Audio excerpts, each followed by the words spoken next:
Padre nuestro que estás en los cielos, santificado sea tu nombre. Te damos gracias, Padre. Gracias por todos estos momentos que nos regalas aquí en reunión, en este santo sábado. Gracias por la escuela sabática, por todo lo que nos quieres mostrar hoy. Abre nuestros corazones, tanto aquellos que hablan como aquellos que reciben, Señor, para que todo sea de edificación para esta iglesia, para todo tu pueblo, Señor. Bendice a todos aquellos que están por venir o que están en camino y a todos los que nos ven a través de Internet. Te pedimos todo esto en el nombre santo de Jesús. Te pedimos perdón por nuestros pecados. Amén. Amén.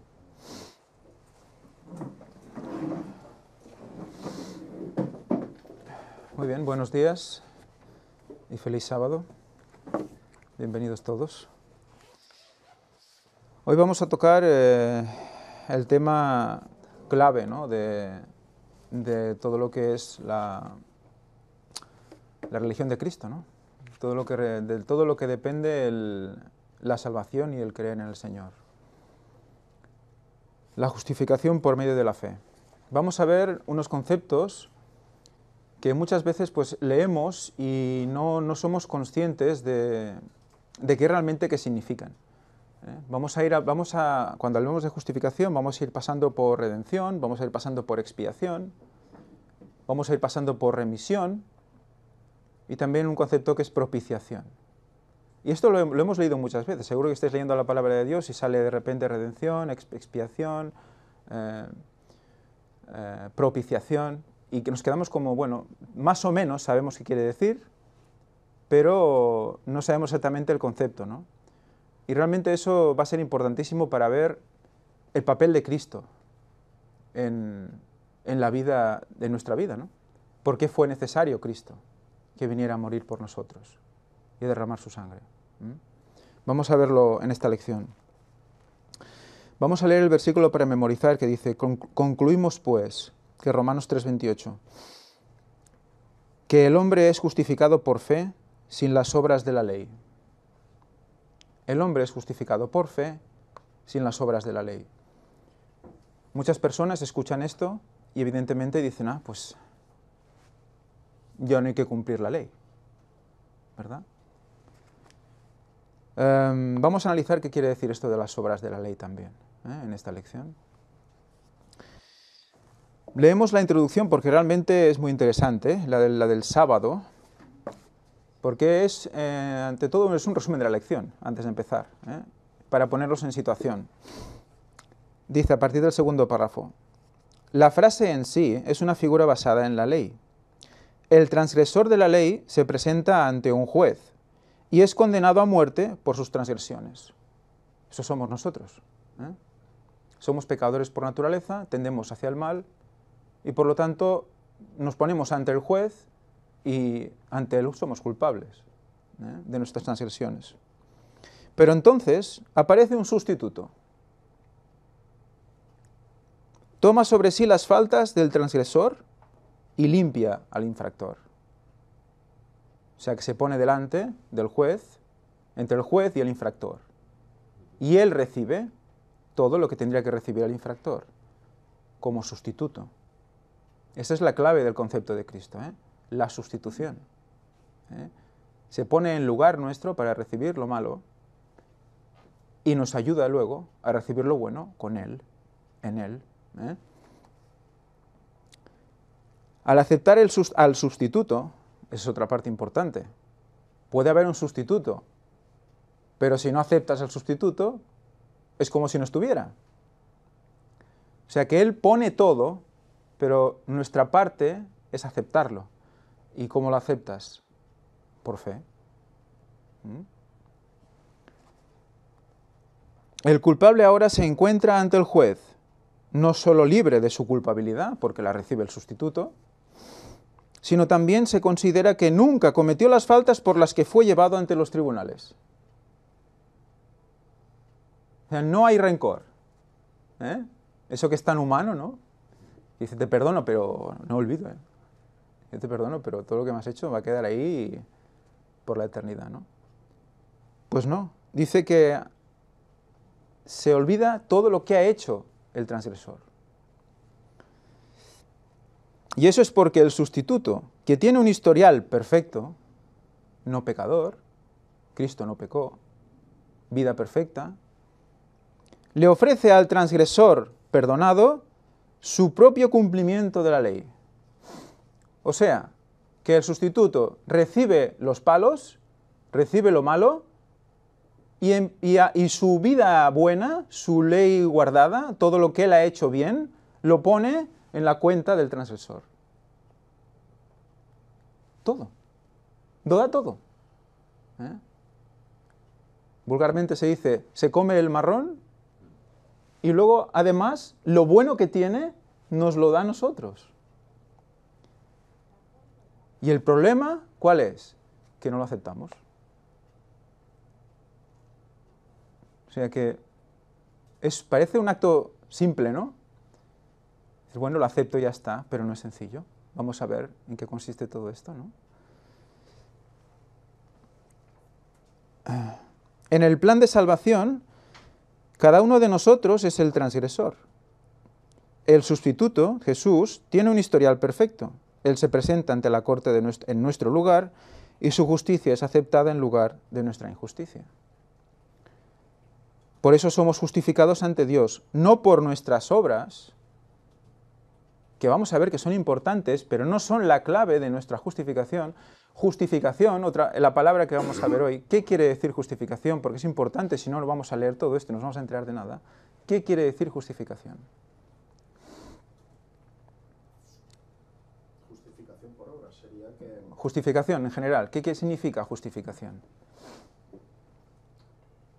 Justificar.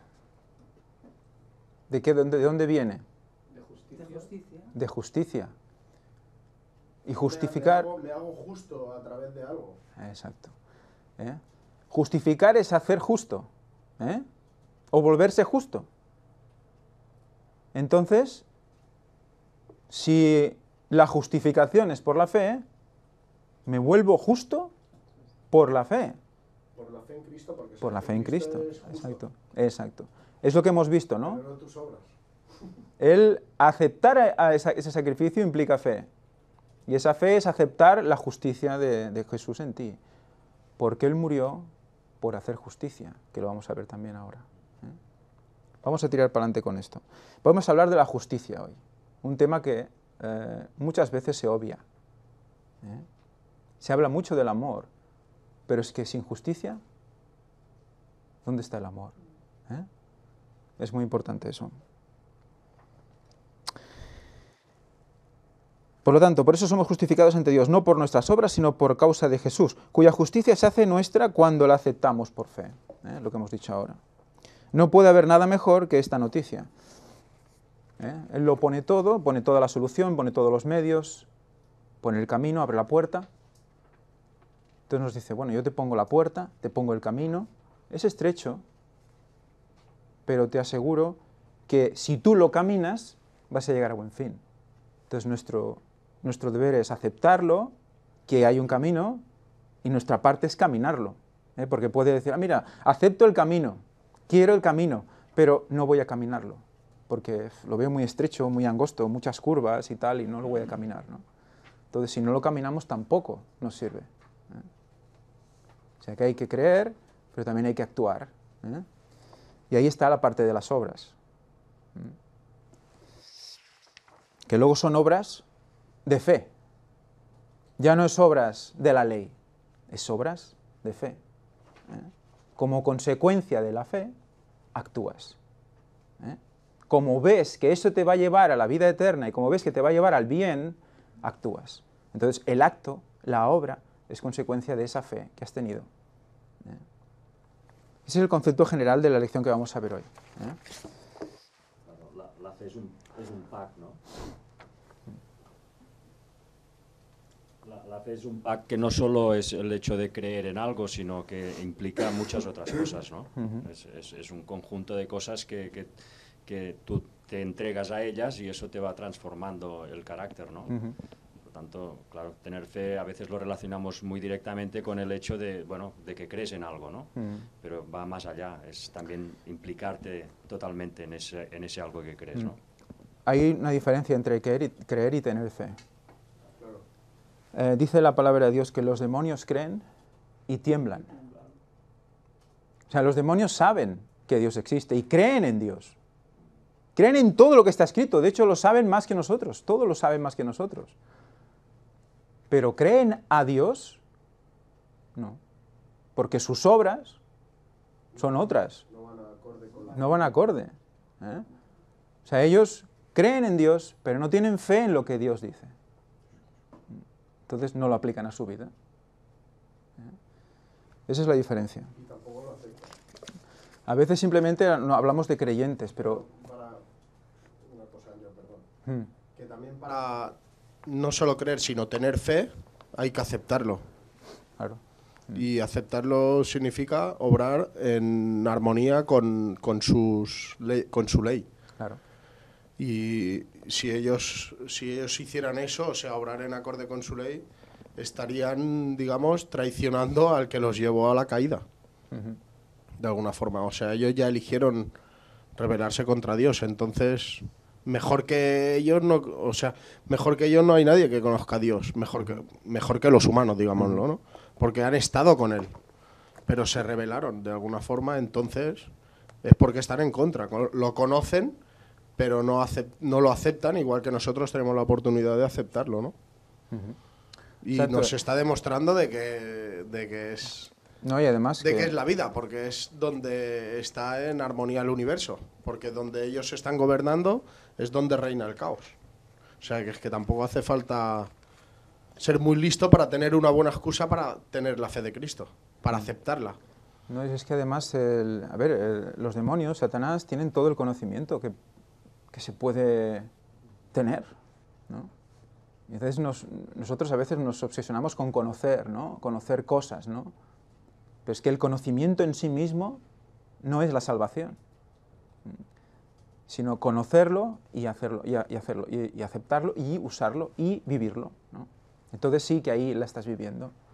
Y la vives ya en la tierra, que es lo que además es la ventaja que tienes, ¿no? Que viviendo en la fe de Jesús, tú puedes vivir el cielo en la tierra ya. Puedes tener problemas, evidentemente. Como dice, ¿no? Que en la carne vivimos la fe. ¿Cómo vivimos la carne? En la fe de Jesús. Vivimos en la carne en la fe de Jesús. Todo lo que nos pasa a nuestro alrededor lo vamos a sufrir. Pero en la fe de lo que ha de venir, tú lo pasas. La fe hace ver más allá de lo que tú ves. Por eso es la certeza de lo que se espera, ¿no?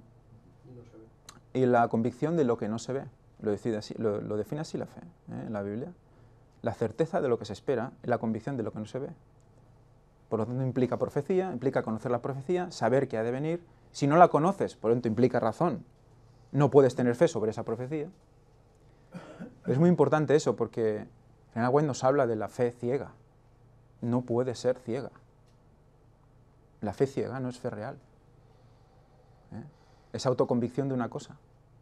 Porque sí. Y eso puede pasar, sobre todo cuando hemos tenido familias que desde pequeños nos han dicho una cosa y no nos hemos parado a pensar si esa cosa, de dónde viene y por qué, ¿no? Y no nos han contestado las preguntas adecuadas y nos han dicho, no, esto es así. Pero no, ¿por qué es así? ¿No? Entonces la fe es un salto que debemos dar, pero a partir de un conocimiento que hemos ido asumiendo conforme pasa el tiempo. ¿Cómo conoces del Señor? ¿Alguien te ha explicado sobre una profecía? ¿O alguien te ha explicado sobre descubrimientos arqueológicos? O etcétera, ¿no? Y entonces tú te planteas cosas, ¿no? Mira, si eso existió y podemos comprobar que está el arca ahí, si podemos comprobar que Sodoma y Gomorra existió, si podemos comprobar que el paso del Mar Rojo existió, si todo eso lo podemos comprobar y es real, que hubo gigantes en la tierra, como tenemos ahí una muestra, si todo eso lo podemos comprobar, que la tierra es joven, como se puede comprobar, todo eso nos lleva a pensar en Dios. Entonces, vamos a la palabra de Dios. Nos fortalece la fe. Claro, ¿no? tenemos una base para la fe también. O sea, hay un 80%, bueno, es mi opinión personal ahora, pero hay un 80% de razones para creer en Dios y luego te queda ese 20 o 15 que te tiras por fe, porque te ha demostrado todo lo que ha hecho, ¿no? Y cuando lo vives en tu vida, y cuando vives las cosas que Dios te provee en tu vida, y cuando vives todo lo que el Señor te da y lo recuerdas, realmente tu fe sube y tiene más poder. Pero es una fe que al fin y al cabo, vamos a ver hoy, no sé si lo vamos a ver hoy o no, pero está en el estudio bíblico. Es que ayer hice el estudio bíblico con mi padre sobre el tema y no sé si es el estudio bíblico o la escuela sabática lo que estoy dando. Pero sí que la fe viene de Dios. Es el autor y consumador de la fe, Jesús, ¿no? Entonces, ¿quién te la da esa fe? También Jesús, ¿no? A través de su Santo Espíritu dentro de ti, ¿no? O sea, es todo un ciclo que al final siempre es el mismo, el que te da todo. Te da las razones, te da las pruebas, te da la fe, te da todo. No sé decir. Simplemente decir que, bueno, esto es como un padre y un hijo, ¿no? Cuando el hijo conoce al padre y sabe el carácter del padre y sabe casi todo del padre, habrá cosas que igual el padre en un momento dado le pida, pero él, como sabe del padre su carácter y lo sabe todo, pues lo hará por fe, ¿no? Lo hará por fe ciega, digamos, ¿no? Se tirará si hace falta pues a la piscina, igual sin saber nadar, pues sabe que el padre lo espera y lo va a recoger, ¿no? Pero bueno, eso es una confianza que se basa en algo, siempre. La fe y la razón no están separadas. La fe y la ciencia no están separadas. La ciencia y Dios no están separadas. Una cosa es consecuencia de la otra. Muchos científicos lo están demostrando. Sí, sí. Y además sin querer muchas veces. Descubren algo, le quieren dar una explicación, realmente si pusieran a Dios en la ecuación, veríamos la explicación. Los científicos que analizan la sangre de Cristo no tenían fe y cuando ven lo que ven, ¿no? De eso vamos a hablar también hoy. La sangre. Vamos a seguir. Romanos 3, 19 y 20. Romanos 3, 19 y 20 dice: pero sabemos que todo lo que la ley dice, lo dice para los que están bajo la ley, para que toda boca se cierre y todo el mundo quede bajo el juicio de Dios. Ya que por las obras de la ley ningún ser humano será justificado delante de él, porque por medio de la ley es el conocimiento del pecado. ¿Cómo sabemos que una cosa está bien o mal? Por la ley. ¿Por la ley qué es? El conocimiento del pecado. No la justificación. No te hace justo guardarla. Te hace justo la fe. Pero tú, cuando tienes fe en el Señor, quieres guardarle lo que Él dice que tienes que hacer, ¿no? Tienes obedecerle. ¿Y en qué le obedeces? ¿No? ¿Qué dice? Que los que me aman guardan mis mandamientos. Si tú amas a Dios, guarda sus mandamientos. Es una consecuencia del amor a Dios. Por lo tanto, la ley que te dice, mira, esto te va a llevar a la perdición, entonces tú decides no hacerlo. Si decides no hacerlo, estás obrando conforme a la fe en Jesús. Porque por fe dices, yo sé que esto es bueno para mí. Además, en cuanto lo experimentas, ves que es bueno para ti. Y luego tienes pruebas físicas de que es bueno para ti. Conforme vas obedeciendo, vas viendo lo que hace en tu vida, ¿no? No está exento de dificultades, pero en el fondo tú sabes que está bien. Y vives en el gozo, aparte de lo que hay a tu alrededor, ¿no? Por lo tanto, dice la lección, dice, estar bajo la ley significa estar bajo su jurisdicción. La ley revela los defectos y la culpa de una persona ante Dios, sin embargo, no puede eliminar esa culpa. Lo que puede hacer es llevar al pecador a buscar una solución. Lleva al pecador a la necesidad de buscar una solución. Es como mirarse al espejo, muchas veces lo hemos dicho, ¿no? La ley es el espejo, ¿no? Te miras en el espejo, ¿no? Y cuando te miras ves cosas en ti que no te gustan y quieres cambiar, ¿no? Pues lo mismo pasa con la ley es mirarse al espejo espiritual, ¿no? Y eso no lo podemos dejar de lado. Si no, ¿cómo sabemos dónde estamos? Estamos totalmente perdidos. Sin una pauta el hombre se pierde. Exacto, se pierde. Estamos sin los pies en el suelo, estaríamos volando solo. A lo que el viento dice. Y hay en la palabra de Dios que habla de los vientos de doctrina, ¿no? Que ahí nos movemos como por vientos de doctrina. Ahora dicen, mira, pues hay que hacer esto, venga, todos a hacer esto, ahora hay que hacer lo otro, venga, todos a hacer lo otro. Sin pararnos a pensar, ¿esto realmente es lo que dice Dios? Como borreguitos siguiendo a la mayoría. Lo primero que aprieta, ¿no? Claro, el que tira más fuerte, el que te convence por esa manera de hablar que tiene y ese poder y tal, a ese. Y luego esa persona falla en algo, lo que sea, y tú dices, bueno, y ahora pues a otro, va, a otro. Y así vamos buscando líderes, ¿no? Y eso no. Primero Dios, ¿no? Más adelante dice, esta ley no puede salvarnos, así como el sistema del judaísmo tampoco podía salvar a los judíos. Salvar a un pecador no es la función de la ley moral, sino que es revelar el carácter de Dios y mostrar en qué aspectos la persona falla en reflejar ese carácter. Eso es la misión de la ley, autoexamen, ¿no? ¿En qué fallo? Y la reacción siguiente es, pues ponerte ante Dios de rodillas y decirle, Señor, también, ¿en qué fallo? Y Él te va mostrando en qué fallas. Y muchas veces vas a tener realmente disgustos, porque tú creías que en eso no. Tú creías que eso a ti no te pasaba. Pero cuando vas creciendo en el Señor, realmente te vas dando cuenta de que había cosas ahí que ni tú sabías. Y te da la sensación como que estás peor que antes. Con lo bien que estaba antes yo. Yo estaba muy bien, yo no tenía estas luchas ni estas cosas, yo vivía bien. Y da la sensación como que estás peor. Y no, es que sabes más de ti. ¿Ves lo que no te gusta? Claro. Ves lo que antes no veías, ahora sabes más de ti. Entonces, rápidamente te sientes pues más pequeño. Y eso te lleva a la humildad, ¿no? Te lleva a la humildad. Es un camino infalible. El Señor sabe cómo hacer esas cosas. Se ocupa de bajar los humos rápidamente, sobre todo si se lo pedimos, porque no podemos hacer es pedirle al Señor que nos cambie y luego no aceptar los cambios, ¿no? ¿No? Sabiendo que son para mejor. Más adelante dice, la ley no puede salvarnos, así como los síntomas de una enfermedad no pueden curarnos de una enfermedad. Lo que los síntomas hacen es indicar la necesidad de una cura. Así es como funciona la ley. Muy interesante este concepto, esta similitud es muy interesante. Te dicen que tienes que ir al médico, básicamente, ¿no? Los síntomas. Y sabemos quién es el gran médico, ¿no? Muy bien, la justicia de Dios. El lunes. Seguimos leyendo. Romanos 3, 21. Pero ahora, aparte de la ley, se ha manifestado la justicia de Dios, testificada por la ley y por los profetas. Por lo tanto, tenemos que la ley ha sido testificada también. La ley ha testificado. Por medio de la ley es el conocimiento, 21. Testificada por la ley y por los profetas, la justicia de Dios. La justicia da testimonio a la ley y dan testimonio a los profetas. Porque ellos, más de una vez y más de dos, ¿qué decían? Cosas que el pueblo no quería oír, ¿verdad? ¿Y qué les pasaba? Decían, bueno, no pasa nada, ya puedes irte y vuelves otro día, ¿no? No. Los perseguían, los machacaban, de todo, ¿no?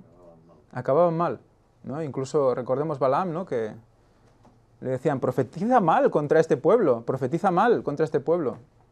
Y él oraba al Señor y, bueno, profetizaba lo que decía el Señor y era siempre para bien. Pero a ver, ¿no te he dicho que te voy a dar dinero si profetizas mal? Entonces, pero bueno, también este Balaam acabó mal, ¿no? Pero hay otros casos en los que, bueno, Jeremías o Isaías, profetizando y siempre recibían, porque decían la verdad, no lo que el pueblo quería escuchar, ¿no? Y muchas veces la verdad está relacionada con la justicia. Bueno, de hecho siempre, pero relacionada con elementos, con situaciones que van a ejercer un momento de un antes y un después. Y eso implica un fin de algo y un principio de otra cosa. Fijaros, por ejemplo, en Noé, ¿no?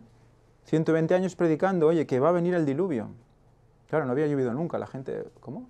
Que va a venir el diluvio, que se va a llevar tal, que Dios me lo ha dicho, que tal, y pum, y pum, y pum.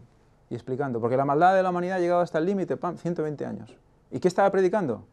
Un acto de justicia, ¿no? Lo mismo que Jeremías, ¿no? Que vienen y que nos van a destruir, no os defendáis, porque es mejor tal. No.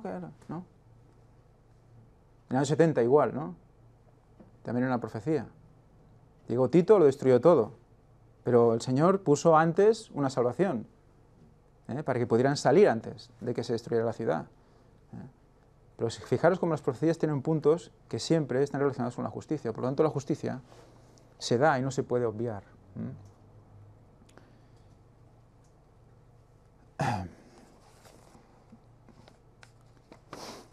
Pero realmente, cuanto más puro das el mensaje, más palos recibes, ¿eh? Claro, más frontal es el choque. Sí. Pero bueno, hay que tener también la sabiduría, ¿no?, de decirlo, pues, como se debe que decir en función de la sociedad y el tiempo que vivimos, porque lo que decimos siempre, ¿no?, si alguien está a punto de caer a un precipicio, ¿no?, y tú lo estás viendo, porque sabes que queda poco tiempo, quedan pocos años, ¿no?, y dices, bueno, hay que reaccionar, hay tanto que hacer. Tú no vas a decir, oye, ¿no?, si puede ser, mejor sería que, ¿no?, pues lo intentas decir con vehemencia, oye, que ya queda poco, que espabila porque si no vuelves atrás, te la vas a pegar, ¿no? Y claro, eso implica una manera de hablar diferente, ¿no? Y la gente no lo ve, no ve que está tan cerca y entonces le choca que le hables así, ¿no? Pero bueno, tenemos nuestro trabajo y el Espíritu Santo nos va a ayudar a hacer las cosas bien.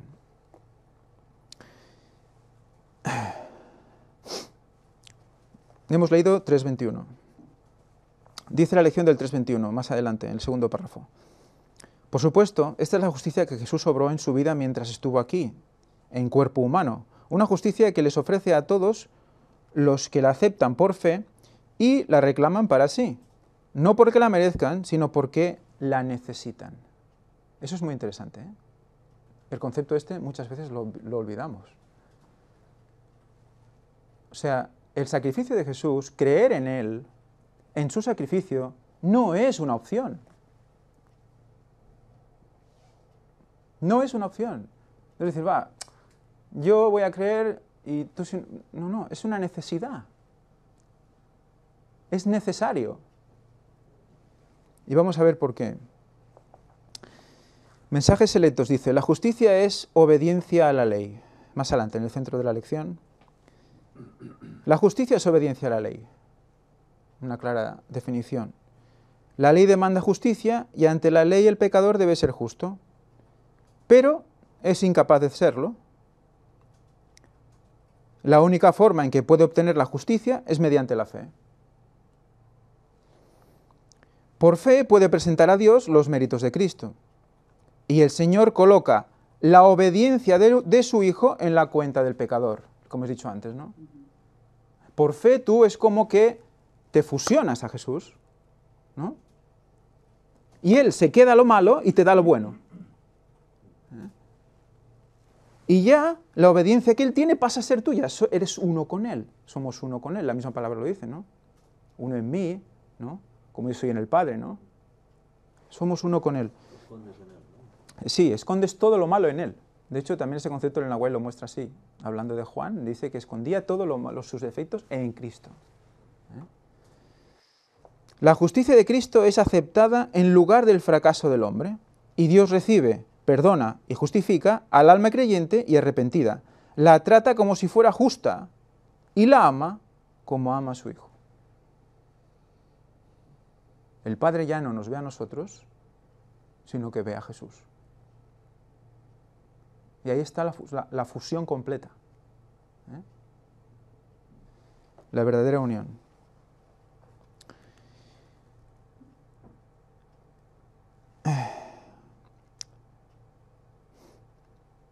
Pero aquí cabe recordar que solo hay un actor que va a conseguir que esto suceda. Y es el Espíritu Santo. Hay que recordar esto, si no, el Espíritu Santo es el que actúa entre nosotros para poder ver estas cosas, para poder reconocer el pecado, para poder aplicar la ley en nuestra vida, para poder acudir por fe a Jesús. Es el Espíritu Santo. Y eso solo se va a dar pidiéndolo también. Tenemos que pedir al Señor que derrame su Espíritu sobre nosotros. Hay una promesa muy interesante, pedid y se os dará, buscad y hallaréis, llamad y se os abrirá. Porque el que pide recibe, el que busca halla y al que llama se le abrirá. O sea, es una promesa y dice la palabra de Dios que debemos reclamarlas por fe. Porque como sabemos que son ciertas y el que lo dice no engaña, las reclamamos. Y no es malo reclamarlo, es que de hecho es nuestra obligación, porque creemos que nos la va a dar. Es un acto de fe. Y además debemos creer que ya la hemos recibido. Y debemos vivir con esa convicción de que ya la hemos recibido, esperando a esa bendición. Debemos insistir. Y insistir, evidentemente. Insistir. Porque no es que el Señor no sepa lo que necesitas, es que la oración te habilita para recibirle a través del Espíritu Santo, tener el Espíritu Santo dentro de ti. O sea, la oración es una puerta que se abre, es un derramamiento, dice la Biblia, ¿no? Derramar tu corazón ante Jesús. Derramas, abres la puerta. Y cuando le explicas cosas concernientes a tu vida diaria, no una oración de decir, Padre nuestro, bueno, que también es bonita, ¿no? Pero solo decirlo por decir, no. No un mantra, no, sino decir lo que te pasa en el corazón. Dice Ellen White que así debe ser. Cuando tú lo hablas así, que es derramar tu corazón, que dice la Biblia así también, entonces Él conecta contigo. Y te habilita para recibirle, entonces puede actuar en ti. Ese es el proceso de la oración. Él ya sabe todo, pero debemos explicarlo para qué. Para nosotros conocerlo también, porque cuando estás orando te das cuenta de que estás diciendo cosas que te están sirviendo a ti también. Es un ciclo muy, muy interesante. Y a la vez Él está sacando cosas de ti también, ¿no? Solo puede entrar en ti si tú abres la puerta. Eso es un concepto muy, muy sencillo, muy básico. Lo mismo pasa con Satanás. Pasa que Satanás intentará engañarte para entrar. Es muy diferente.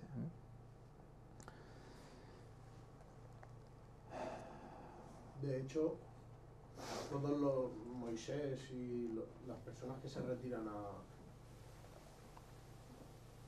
los personajes bíblicos que se retiran a orar en un monte o a solas haciendo ayunos y tal, la mayoría cuando vienen a la población aparecen con el rostro resplandeciente, dice la Biblia, ¿no?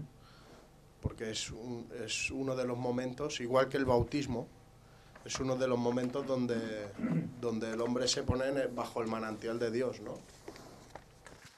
Sí, mira, Moisés cuando bajaba de la montaña, pues tenía que ir con un velo, porque le brillaba tanto el rostro que no lo podía mirar a la cara, ¿no? Dice que los 144.000 brillarán sus rostros también, porque serán como Cristo. Emanará luz de su interior, ¿no? Sí, habrá algo que cambiará en ellos, una pureza de corazón que se reflejará en su cara. Eso nos hace pensar en la somatización de las cosas, ¿no? O sea, es demostrado que el cerebro cambia morfológicamente cuando acepta según qué condiciones o según qué situaciones. Cuando está en adicción o cuando está en conformidad con según qué cosas, cambia morfológicamente. Somos lo que contemplamos, ¿no? Sí, sí, exacto. La transformación, dice Ellen White, la explica así, es por la contemplación. De hecho, Pablo también habla así. Por la transformación de nuestro entendimiento, es nuestra conversión. Entonces, al ver una cosa constantemente, al contemplarla, nos hacemos partícipes de ella, ¿no? Es muy interesante cómo funciona nuestro cerebro. Por eso nos ha dado el Señor tanto trabajo. De hecho, hay un refrán en Andalucía que dice, este niño tiene menos luces que un candil apagado, ¿no? Y es porque cuando... Hay personas que, es verdad, hay personas que cuando no tienen esa luz, esa gracia de Dios, como que no les funciona el razonamiento tan bien como una persona cristiana que es creyente y que tiene esa capacidad de razonamiento y que se le despierta en su interior una sabiduría, que la sabiduría viene de Dios. Y dicen, ostras, este niño, ¿no? Que espabilado que está, tiene esa luz, esa gracia, ¿no? Y eso es un don de Dios, está claro, que la luz proviene de Dios. Sí, sí, sí. Pero nosotros cuando ya somos adultos, somos conscientes y hacemos un pacto, el que no haya luz, el que no haya luz dentro de nosotros, es responsabilidad directa nuestra, no es por Dios, porque Dios tiene luz para dar y regalar, ¿sabes? Y está dispuesto, y está esperando claro, que hagamos ese gesto. El paso. Sí, sí, o sea que de hecho, y muchas enfermedades vienen también de falta de salud. Muchas enfermedades físicas acaban dándose dadas por la falta espiritual también, sí, ¿no? Y por la contaminación de las emociones. Entonces, si nos enfermamos muchas veces decimos, es que Dios me tiene olvidado. No, es que es culpa tuya. Lo que pasa es que tú todavía no has dado el paso, ¿no? A querer aceptar de que necesitamos de la luz de Dios. Seguimos en el martes.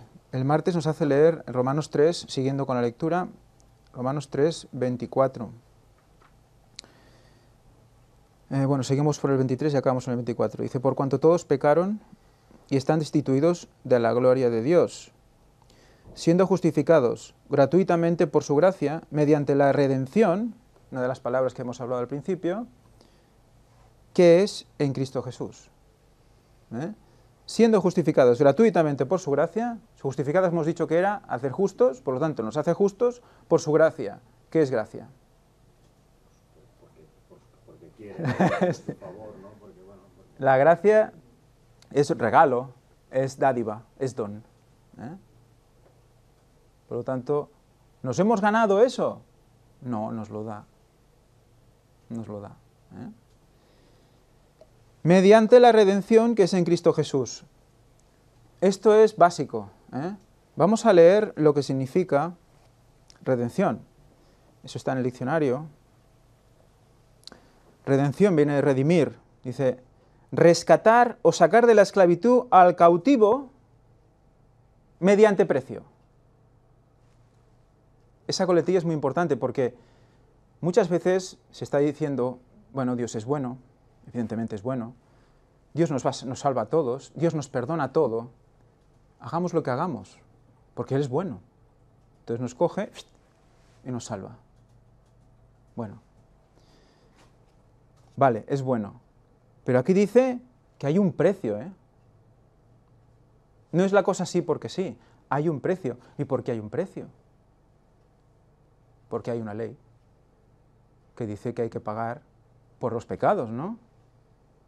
O sea, si el mismo Dios aplica esa ley y sigue esa ley, y por eso Cristo tuvo que morir, porque la paga del pecado es muerte, y murió por los suyos de pecados, ¿no? Murió por los nuestros, ¿no? Entonces, si el mismo Dios tuvo que cumplir esa ley, porque era su ley, ¿qué estamos diciendo? ¿Que nosotros no? Porque dice que la redención es rescatar, sí, pero mediante precio. ¿Y pagó? ¿Pagó Jesús?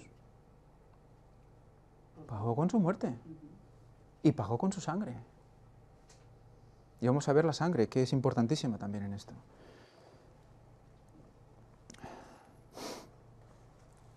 Somos esclavos, ¿no? Somos esclavos y nos libera pagando el precio, ¿no? Que tendríamos que haber pagado nosotros, que es nuestra vida. Tenemos que haber pagado con nuestra vida y tener muerte eterna para siempre, no estar más al lado del Señor. Pero ¿qué hace Él? Se pone en sustitución. Y muere la muerte, no la muerte nuestra de esta vida, sino la muerte segunda, que es la muerte del lago de fuego, la muerte final, la muerte eterna. La que normalmente se conoce como infierno en la Biblia. Que sabemos que no es un infierno eterno, sino que es una muerte concreta, se acaba y ya no eres más para siempre. Pues esa muerte es la que Cristo muere en la cruz por nosotros. Era el único que podía morir esa muerte y resucitar. Por eso solo podía ser Jesús el que pudiera hacer esa muerte. No podía ser ni un ángel ni la persona más buena del mundo. Solo Él podía darse la vida después de la muerte eterna, de la muerte segunda. Vamos a la lección del miércoles, la justicia de Cristo. Romanos 3:25, seguimos leyendo. A quien Dios, o sea, hablando de Cristo Jesús, dice, a quien Dios puso como propiciación, otra palabra, propiciación. ¿Qué quiere decir propiciación? Si justificar es hacer justo, propiciar, ¿qué es? ¿Perdón? Facilitar, exacto. Facilitar, hacer propicio. Pero implica, vamos a ver en la definición una cosa muy interesante, implica algo. Dice, favorecer que algo acontezca o se realice, que es hacer propiciar algo, ¿no? Pero es que además dice, ablandar, aplacar la ira de alguien haciéndolo favorable, benigno y propicio. O sea, alguien que no es favorable, alguien que es malo, se convierte en bueno. Eso somos nosotros, Eso es propiciación. Nos hace aceptos a Dios. En Él. En Él. ¿No?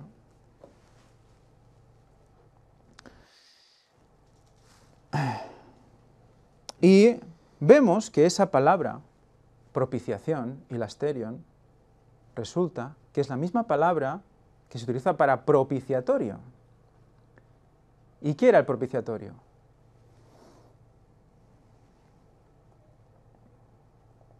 ¿Qué era el propiciatorio? ¿Alguien sabe? ¿Dónde estaban los mandamientos? Bueno, es de hecho, concretamente es la tapa del arca de la alianza, que sabéis que es el trono de Dios, representa el trono de Dios en el santuario, y era la tapa, le llamaban el propiciatorio. ¿Qué tiene que ver el propiciatorio con la propiciación dada por Jesús? ¿Hay algo que conecte a Jesús, incluso físicamente, con el propiciatorio? Físicamente. Claro, es verdad. La sangre. La sangre. Pero seguimos leyendo y dice, a quien Dios puso como propiciación por medio de la fe en su sangre. Propiciación, sangre, propiciatorio. Arca de la alianza. Nos suena algo, ¿verdad? Ron Wyatt. Volvemos a lo mismo. Es impresionante, porque esto, por definición, está dando la razón al señor Ron Wyatt, difunto Ron Wyatt. Y la ley, por eso la ley es perfecta. Porque de lo malo lo hace bueno. Propicia.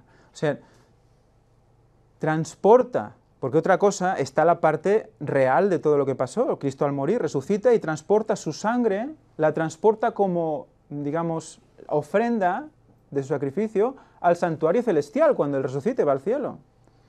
Y la pone ante el Padre en el lugar santísimo. Lo mismo que representó cuando Él murió, que su sangre cayó, al ser atravesado su costado, cayó por la cruz, cogió la grieta del terremoto y llegó hasta el arca. Si no habéis visto ese vídeo de Ron Wyatt, por favor, miradlo porque es realmente apasionante. De los descubrimientos que él encontró debajo de la cruz, del lugar de la crucifixión, encontró el arca de la alianza y demostrado. Tenéis que ver cómo, lo que decía él, ¿no? Cómo llevó estas analíticas, las llevó a un centro hebreo y ahí los mismos judíos que le decían que la sangre muerta no podía ser analizada genéticamente, él le dijo, ponla en solución y tal, y a una temperatura concreta, porque trabaja en un hospital, y luego quiero estar delante cuando tú mires esa muestra. Es un testimonio precioso. Esa parte es impresionante. Y cuando ven que la sangre vuelve a la vida, que está viva, de hecho, le dijeron, ¿de dónde has sacado esta sangre? Porque además tiene 23 cromosomas. Ay, perdón, sí, 23, no, 24, 23 de la madre y uno del padre, la I, solo. ¿De quién es esta sangre? Porque la madre era humana, pero el padre, no. De vuestro Mesías, ¿no? Dice, es de vuestro Mesías. Dice que esas personas no volvieron a ser las mismas nunca más. Y estamos hablando de propiciación, hacer propicio, pasar lo malo a bueno. Con ese acto estaba representando eso. Hay una entrevista a Ron Wyatt que cuando le preguntan sobre esto se pone a llorar. Sí, esa es la que él explica esto y sí, claro, es que haber vivido eso, yo no sé, hay que estar muy fuerte para vivir eso, ¿eh? Ya. Y quedarte igual, bueno, igual no se quedó igual, pero que volver a explicarlo y volver a revivirlo. Las experiencias que él vivió, poca gente las va a vivir. Pero fijaros como la misma palabra de Dios, solo con las palabras que ya explican, nos está dando la razón a todo esto. Nos hace propicios. Ahí se cierra el ciclo. El Cordero de Dios que quita el pecado del mundo, ese Cordero fue sacrificado y la sangre fue llevada al arca, igual que hacían cada día de la expiación con la sangre del Cordero, cada año, el día de la expiación, y la tiraban en el arca. Eso es lo que representa la muerte de Cristo ahí.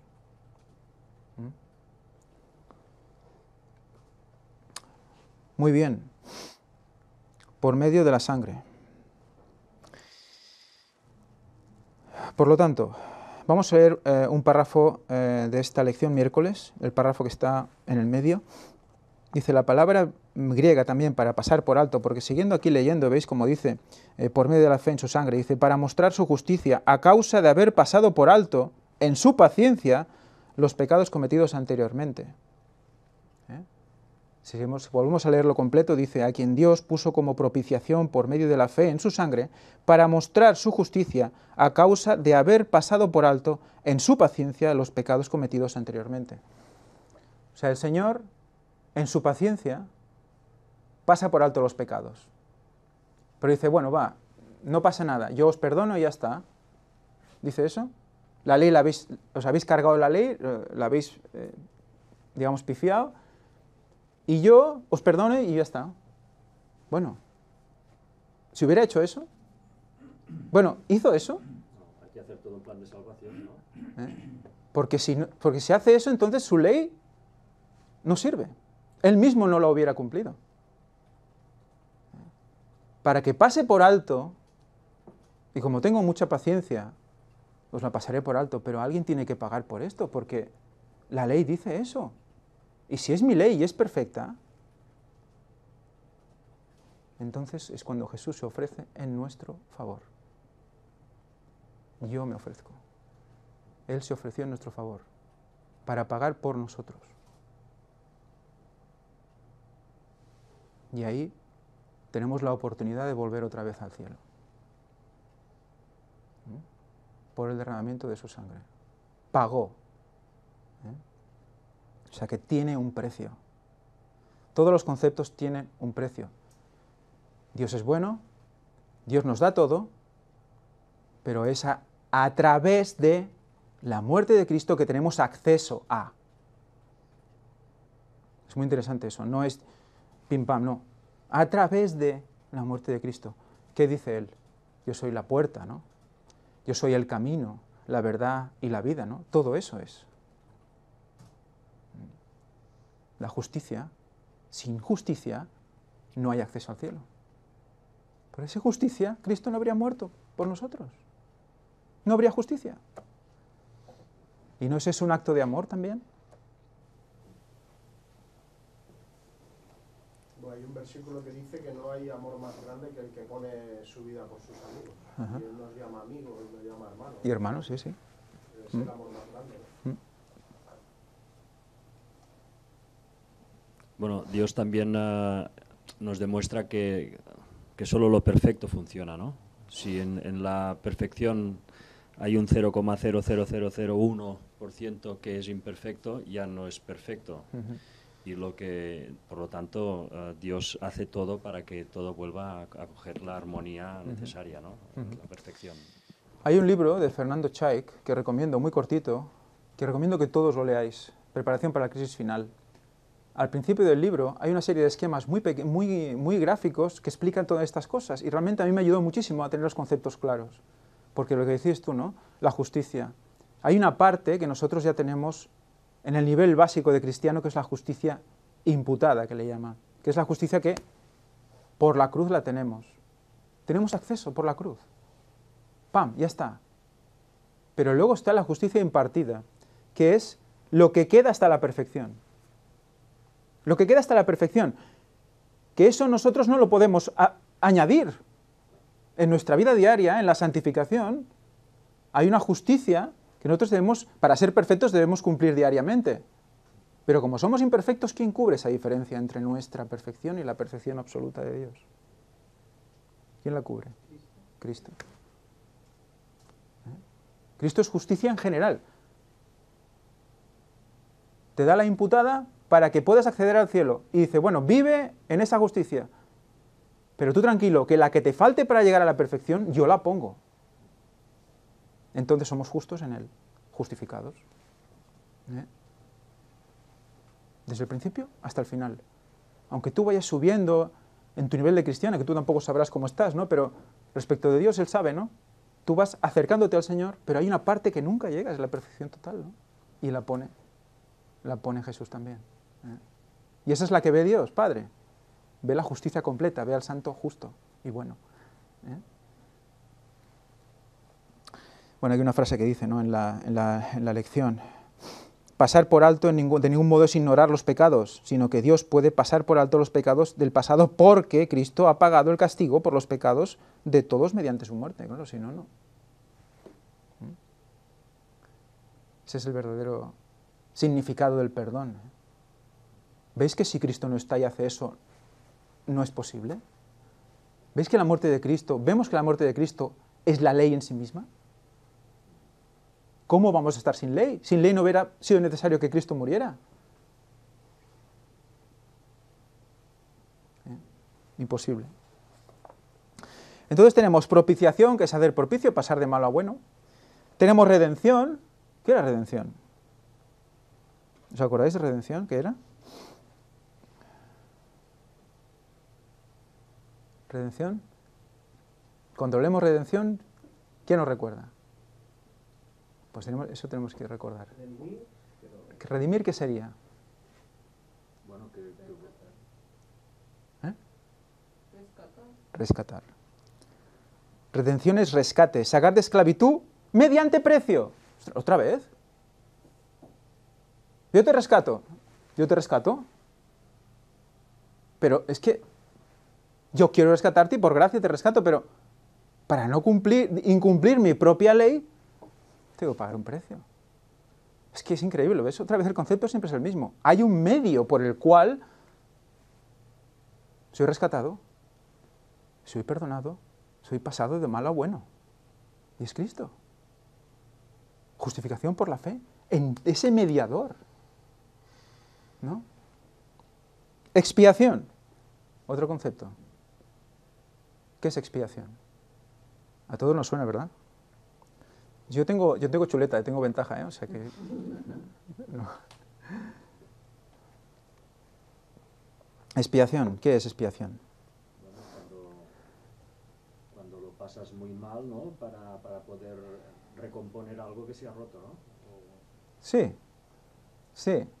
Va en la dirección esa, borrar las culpas, ¿no? Es purificar. Dice, borrar las culpas, purificarse de ellas por medio de algún sacrificio. Otra vez. Limpiar el pecado, ¿no? Pero por medio de algo. ¿Por qué? Porque hay que cumplir la ley. Otra vez. Siempre está el concepto, Cristo está en medio. De hecho, no solo Cristo ha estado sufriendo. La expiación nos demuestra que no solo Cristo ha pagado el precio por culpa de nuestra caída, sino que toda la creación hecha por Él.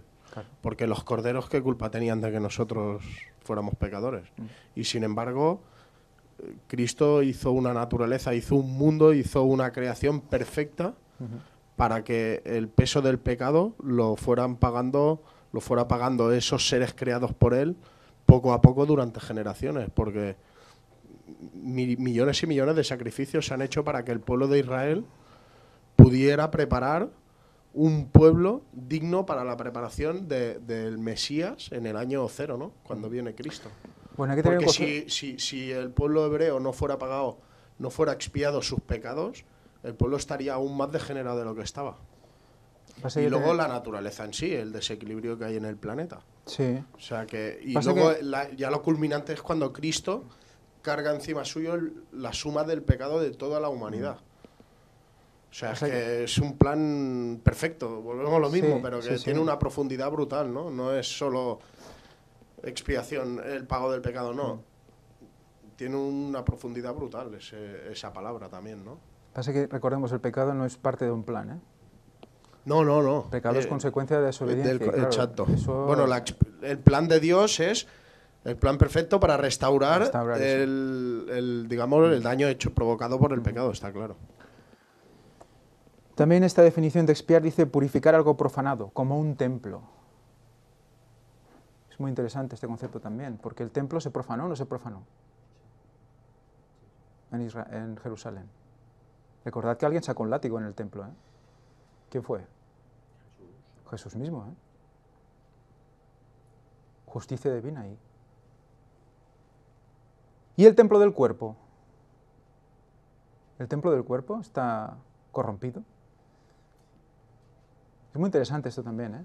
Porque el templo del cuerpo, porque dicen que el cuerpo es el templo del Espíritu Santo, lo dice la palabra de Dios. Está corrompido, está degradado por los años de pecado, por nuestras actitudes, nuestras maneras de vivir. Y el Señor es el gran médico, recordemos. Por lo tanto, esa expiación está relacionada con la reforma también física, espiritual y física de nosotros. Fijaros cómo hay profundidad en todos estos conceptos. Luego está la remisión. ¿Remisión? ¿Qué es remisión?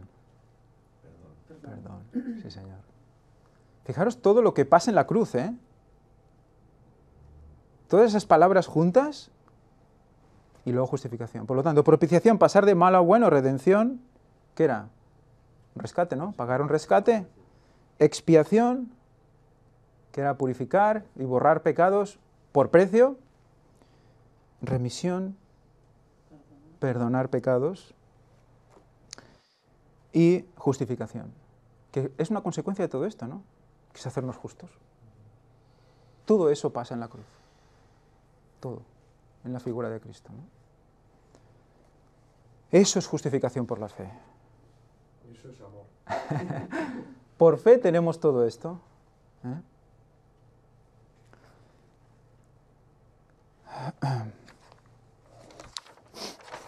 Muy bien.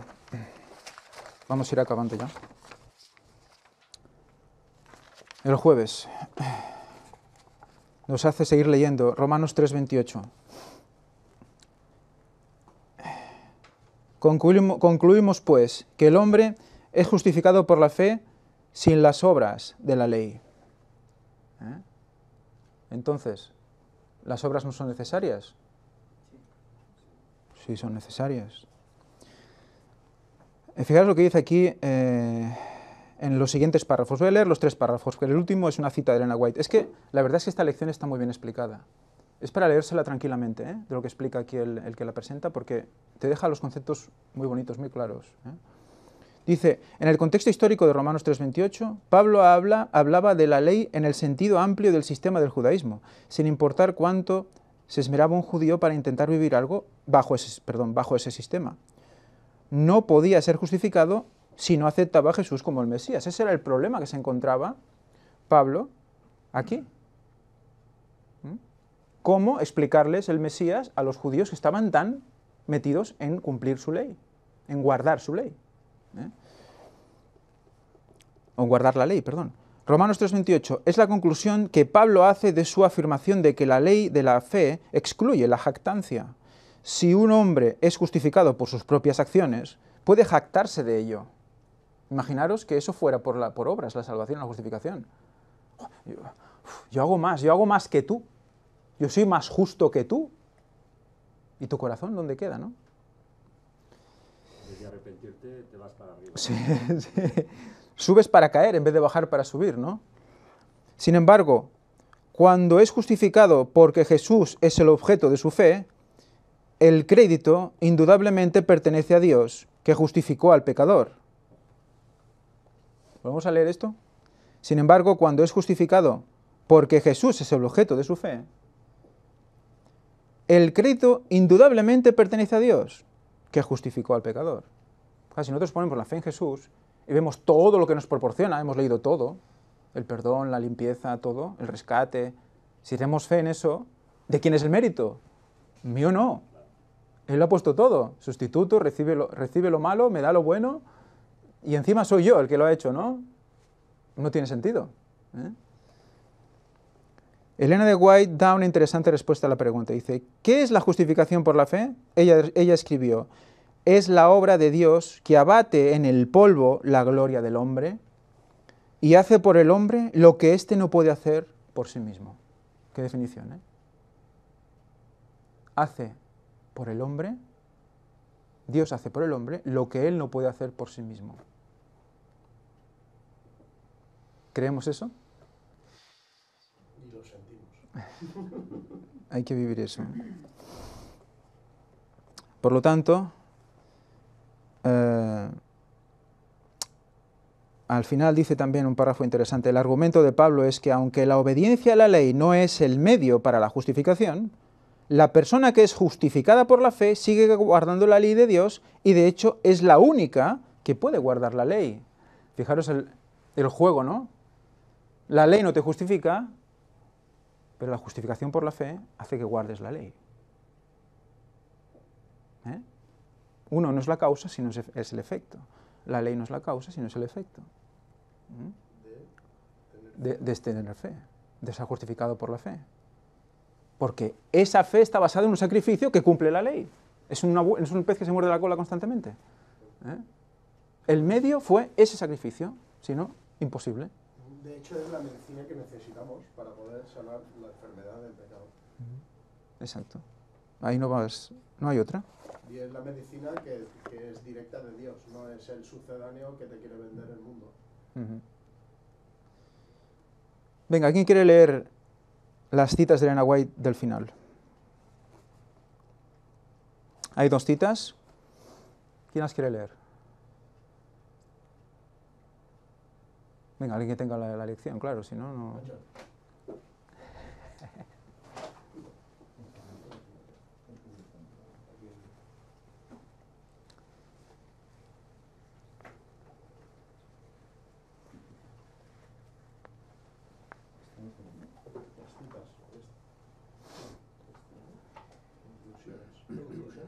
El del viernes hay que leer el primer párrafo, que es de mensajes selectos, y el segundo, que es de Camino a Cristo.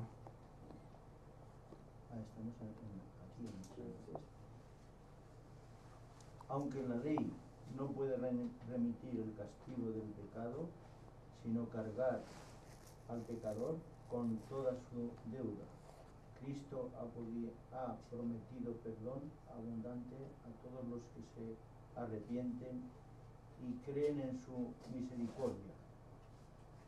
El amor de Dios es existente en abundancia hacia el alma arrepentida y creyente. El sello del pecado en el alma puede ser raído solamente por la sangre del sacrificio expiatorio de aquel que era igual al Padre. La obra de Cristo, su vida, humillación, muerte y redención por el hombre,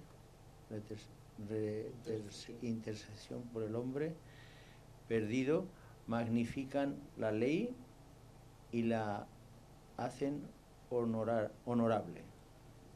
O sea que magnifica la ley. El sacrificio de Cristo magnifica la ley, no la elimina, evidentemente, porque es cumplimiento de esa ley, es justicia pura. Es su dimensión real, ¿no? Claro. Es que sin ello no hay justicia. Pero fijaros, el castigo del pecado, la ley hace que caiga en nosotros. Entonces, si tú estás solo bajo la ley, venga a cargar eso, venga a cargar eso. Es imposible. Entonces aquí 2 palabras que entran otra vez. Bueno, que entran de nuevo. Dice arrepentimiento y creencia, ¿no? ¿A dónde recae el perdón? En aquellos que se arrepienten. Si tú no te arrepientes, ¿qué perdón vas a recibir, no? El perdón sí, es gracia, sí, es gratuito, sí, pero ¿quién lo quiere? ¿Lo quieres? ¿Lo queremos? Pues tenemos que arrepentirnos. Eso activa, digamos, el proceso del perdón, ¿no? Y fijaros, si dice el sello del pecado, en el alma puede ser raído solamente por la sangre del sacrificio expiatorio. Eso es lo único. El sello del pecado en el alma, lo único que lo rae, ¿qué es? La sangre. Otra vez. Esa propiciación, esa sangre en el propiciatorio. Es impresionante. Es impresionante, sí. Hay mucha cosa ahí. Volvemos a lo mismo siempre. Tuvo que caer esa sangre en el arca para cerrar el ciclo. La sangre, la que nos hace propicios, la que nos sienta con Jesús a la derecha del Padre. Porque Jesús está sentado a la derecha del Padre, y la sangre cayó a la derecha del trono. Bueno, a la izquierda mirando, pero a la derecha sí estamos sentados con Él, ¿no? Aquella era una señal también de dónde iba a sentarse Jesús. Y nosotros con Él, en ese sentido, ¿no? Como hermanos, coherederos, dice. Bueno. Luego hay la última, que ya es de Lutero. Bueno, perdón, leemos el segundo. ¿Quién quiere leer el segundo párrafo? Dame, ya lo leo yo.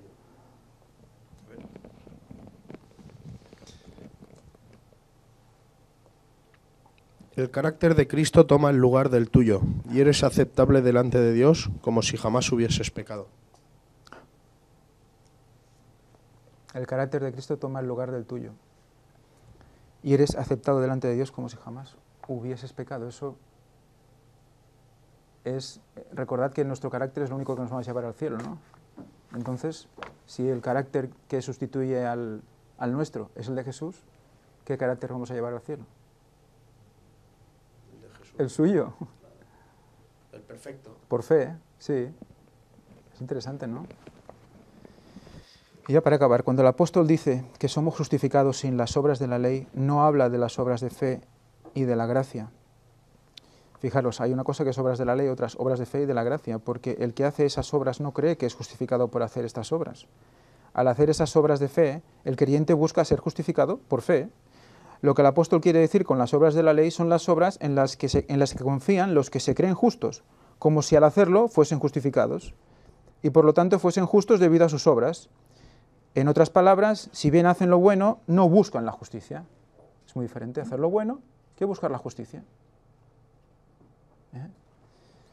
Sino que simplemente quieren jactarse de que ya han obtenido justicia mediante sus obras. Y yo ya lo he hecho. A mí no me vengas, yo ya he hecho todo esto. No me puedes decir nada, ¿no? El ego humano se aprovecha de todo, ¿eh? Sí, sí, sí. Suena mal, ¿eh? Cuando yo ya he hecho todo esto. Entonces, aquellos que sean en la última hora, los que se conviertan al final, que no han tenido tiempo de hacer nada, casi, estos no se salvan, ¿no? Que es muy interesante eso, ¿eh? Y el ladrón que se convirtió en la cruz, el pobre ahí no podía hacer nada, y estará con él, ¿no? Estará con nosotros, si Dios quiere, estaremos todos allí. De hecho, aunque nosotros hayamos hecho algo más, somos trabajadores de la 11ª hora igual. Porque es el tiempo del fin esto. Porque los que estuvieron trabajando para Cristo 800 años, nosotros a duras penas el que hemos estado alguna década como mucho. En mi caso ni eso. Imagínate. Sí, no, desde luego no tiene sentido. Bueno, pues vamos a acabar con una oración.